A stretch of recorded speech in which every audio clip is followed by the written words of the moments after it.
کمیته حالتهای فوق‌العاده تاجیکستان خبر داد که سیر و فراغت شبانه جوانان در شهر دوشنبه به فوجه پیچید. کشتی تفریحی که گروه جوانان سوار آن بودند و در کل جوانان سیر میکردند دچار صدمه شد و از 7 نفر یک نفر آنها جان باخت. این حادثه شب 21 آگوست سال روان ساعت 23:37 رخ داد. یک گروه 7 نفره جوانان سوار کشتی تفریحی در کل جوانان سرگرم سیر بودند.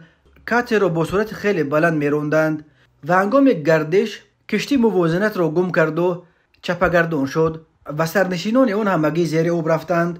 به کارمندان طربخانه لاتین دوشنبه میسر شد که 6 نفر را نجات دهند، ولی متاسفانه یک ساکن 26 ساله شهر دوشنبه غرق شد. برای راه اندازی کارهای جستجویی و نجات امدادگران نوبتدار ریاست ایالت‌های فوق‌العاده شهر دوشنبه به جای حادثه آمدند.